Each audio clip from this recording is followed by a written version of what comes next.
Eu quero começar por um relato de uma mãe. Ela tem 10 anos, que chegou no plano espiritual, seu filho ainda está encarnado. Ela acabou também de... não chegou bem no plano espiritual. Não chegou.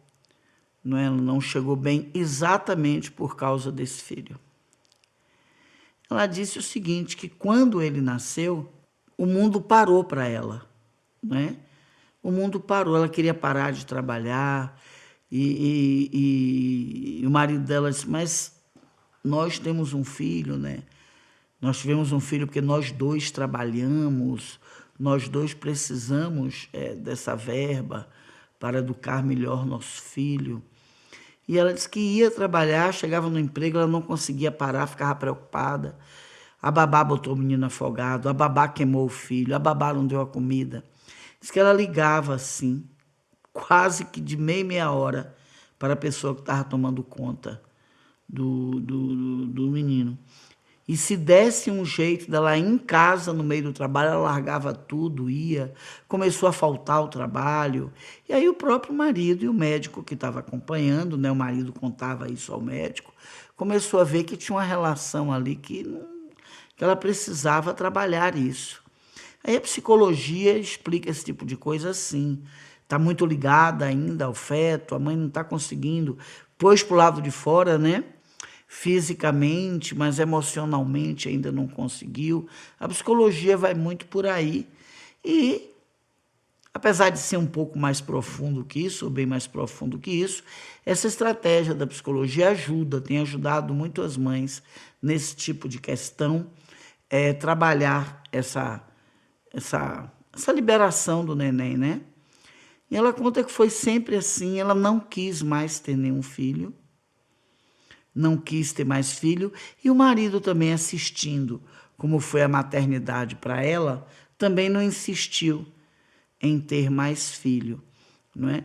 E ela disse que sempre foi uma coisa extremamente difícil. Ela demorou de colocar ele na escola, ela ia na escola direto, as professoras chegaram a brigar, não, você não vai entrar. E isso criou também um laço da criança com ela imenso. Porque até aí o período, né, de 3, 4, 5 anos, a criança é muito grudada com a mãe. Muito. Os primeiros dias, primeiro ano, segundo ano, terceiro ano. Mas a partir do 4º ano, a criança já fica mais, vai para a escola, brinca com os coleguinhas, né? Chega em casa querendo mamãe, claro. Ainda está no aleitamento, né? Já parou de amamentar, mas existe uma fase de aleitamento. E ela disse que o menino ficou muito grudado com ela também, ia para a escola, era chorando. Passou-se o pai a levar ele na escola, não é? E aí, quando ele ia com o pai, era melhor. Mas se a mãe levasse, ele não queria ficar na escola, muito grudado. E ela também muito grudada com o filho, ligava para a escola direto. Ela tinha certeza que ia acontecer algo ruim com o filho e fazendo terapia. E ela me disse, as terapias, inclusive, me ajudaram muito. Mas era uma certeza que se não estivesse perto de mim, algo muito ruim ia acontecer. Eu nunca deixei ele viajar. Ele desenvolveu problemas de asma, falta de ar, muitas alergias, não é? Que era uma coisa assim, que hoje, no plano espiritual, ela vê que era um amor sufocante. E que uma criança não aguentava receber aquela carga de emoção tão forte, não é? E ele cresceu, e ele casou-se, ela não gostou, achava que a mulher era completamente incompetente, que ele escolheu muito mal, brigava com a nora de todo jeito, não é? E esse rapaz, até por ter uma mãe assim muito sufocante, ele acabou se sentindo atraído por uma mulher muito sufocante também. E aí ficou aquele sufoco de um lado e do outro, né? Se ele ia ver a mãe, quando chegava em casa, tinha briga com a esposa. Se ele passava uma semana sem casa, a mãe brigava com ele. Então a vida começou a ficar um inferno. Ele começou a ficar mal, esse rapaz começou a adoecer, adoecer, adoecer, e ele não deu conta, né? Ele não deu conta, começou a beber muito, aí já se encostou os obsessores, né? E esse rapaz morreu de acidente de automóvel. E a vida aí acabou para ela. A vida acabou completamente para ela. E passa assim 2 anos, a esposa dele casa-se com outro, ela fica mais revoltada ainda, extremamente revoltada, porque com 2 anos ela já estava com outro, e ela não consegue mais, ela não consegue, tem uma diabetes, o emocional começa a atuar na diabetes, enfim, ela desencarnou também. E quando chegou no plano espiritual, ela descobriu que o filho estava sendo tratado em uma colônia espiritual e quis vê-lo, e ele não quis vê-la. Não quis vê-la e o mentor dele trouxe o recado. Ele não quer vê-la. Isso levou ela para um umbral. De tão revoltada, ela botou na cabeça que foi a mulher que fez coisa, que a esposa que dizia coisas a ele, por isso que ele estava daquele jeito. Não é? Ela entrou nesse multiverso, né? Que a gente acredita naquilo que a gente quer. Quando a gente está desequilibrado, a gente acredita em cada coisa, né?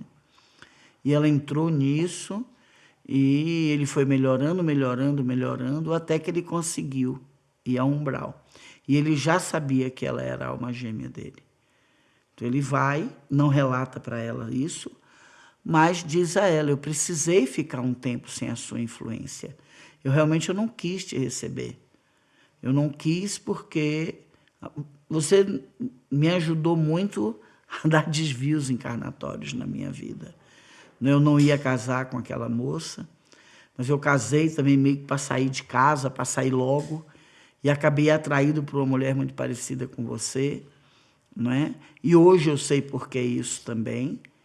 E eu estou aqui, quero te ajudar, mas se você continuar nesse drama, nessa posse comigo, eu vou pedir à espiritualidade que, inclusive, nos afaste por 1 século ou 2, até eu e você darmos conta de nos relacionarmos. Ela parou, né? Às vezes um limite é muito bom, né? Aí ela parou com essa forma de lidar, ela passou a levar a coisa com mais seriedade, né? Ele falou, pare de ficar culpando ela, minha ex-esposa, pare com isso. Que bom que ela se casou, que bom que eu não paralisei a vida dela. Ela tinha uma programação encarnatória de estar com essa pessoa que ela está hoje, né? Então, eu fico feliz de saber que ela casou. Então, vamos parar com isso, vamos interromper esse tipo de posse. Ouça o seu mentor espiritual, escute o que ele quer lhe dizer. E ele nunca tinha falado com ela assim, não é? Ela disse, na hora eu pensei assim, que se ele falasse comigo daquele jeito em planeta Terra, eu acho que eu até me matava. E aí ela começa a ouvir o mentor, chega no plano espiritual, e ao se trabalhar, ao ser trabalhada, ela sai do umbral, né? Chega nas colônias luminosas, e aí ela se lembra que encarnou exatamente com a alma gêmea para trabalhar este amor da posse, este amor do ego, que fizeram a encarnação com ele como filho. Então, dela desceu, a condição de filho realmente aproximou mais o amor-água, mas ela não conseguiu manter isso. Uma pessoa nesse instante me perguntou se é possível incesto. Às vezes as pessoas só pensam na questão incesto. Muitas vezes o incesto não acontece por um tabu. E a gente olha como tabu, às vezes é bom, né? Para dar um freio. Porque veja a relação dessa mãe. Ela só não expressou ter relações sexuais com o filho. Mas ela queria ele, se possível, dentro de casa para sempre com ela. Não é? Então, estava ali encarnado com a alma gêmea na condição de filho. Qual o aprendizado? O aprendizado seria realmente esse amor-água, trabalhar a posse, trabalhar o crescimento do outro, e ela não conseguiu. Não é? Ela não conseguiu. E ao momento que eles estão vivendo agora, que ele não confia, senão eu não posso, eu vi realmente, você tem uma influência muito forte sobre mim, e eu tenho medo de dar outro desvio. Eu não me sinto seguro em mim de ter uma encarnação agora como seu filho, sem nenhuma condição, nem você como minha filha. Também eu não me sinto. Eu acho que a gente precisa viver um pouco essa questão de amor separado com outras pessoas, o tema amor separado, com outras pessoas para ser filho, com outras pessoas para ser companheiro e companheira, para a gente conseguir ter uma relação mais equilibrada. E eles estão lá nessa questão. Eu conversei com ele e ele falava isso. Ele dizia assim, eu não conseguia reagir, não é? Meu pai começou a me chamar de fraco, isso me deixou mais fraco ainda. Meu pai começou a me chamar de filhinho da mamãe. Eu sentia que meu pai começou a ter uma antipatia por mim. E sentia muito ciúmes também, não um ciúme sexual, mas um ciúme de que eu roubava as atenções da minha mãe, não é? Então, também não tive uma boa relação com ele por causa disso. Ele era um homem muito firme e com ela eu não conseguia ser. Com meus colegas na rua eu vivia, era o apelidado, né? Maricas, filhinho da mamãe. Ela não deixava literalmente ele em paz. Ia nas festas, ver se ele estava lá, se estava bebendo, o que é que estava acontecendo. E os colegas deixavam ela entrar para depois tirar sarro dele, né? Então ele contou assim que foi uma encarnação terrível, terrível, que eles achavam que, vindo como filho, numa encarnação anterior, eles desceram como casal, e era um horror a relação, né? Era um horror, uma relação de muita briga, não conseguia ficar junto nem separado, não, era sabe, entre tapas e beijos, diz que era uma coisa bem difícil, assim, não conseguia ficar junto nem separado. Ele traiu ela traiu ele, mas não conseguia também ficar separado. Se separavam, voltava, um mês de harmonia e começava todas as questões, não é? Só na idade de mais velhos, isso na encarnação anterior, de ser pai e mãe e filho, que eles conseguiram ter, já na idade mesmo, uma coisa mais harmônica. Porque também não saíam de casa, já estavam na idade, não é? Mas antes não conseguiram de jeito nenhum. Então vieram exatamente nessa encarnação como mãe e filho para poder elaborar. E não foi uma experiência boa. Conversando com o mentor deles, eles me disseram o seguinte, Lu, foi bom, é porque eles não conseguem enxergar ainda, não é? Foi bom assim, no sentido de ver que já houve um desprendimento, mas aí entra também a natureza de cada pessoa, não é? Eles tiveram, sim, ele conseguiu se casar, ela não tinha, assim, um ciúme de... O ciúme não era nem ciúmes, ela achava que a mulher não cuidava bem dele, que ela cuidava melhor, a mulher não sabia cuidar. Então, queria que eles fossem fazer as refeições na casa dela, passar o final de semana na casa dela. Então, pelo biotipo deles dois, percebe-se bem que eles conseguiram realmente ter aí uma pequena graduação, que não é fácil os aprendizados com alma gêmea, não é? Enfim, então eles vão passar agora por um trabalho, eles vão na próxima encarnação. Ele fala que não quer nem encontrar, que ele não quer encarnar na mesma época, no mesmo país, em nada, não é? Porque ele sentiu que ele deu um desvio encarnatório na programação dele, como realmente deu, não é? E eu perguntei, você acha que isso é mais responsabilidade dela ou dele? Dos dois. E também do pai, que entrou na frequência, né, um ciúme inconsciente aí.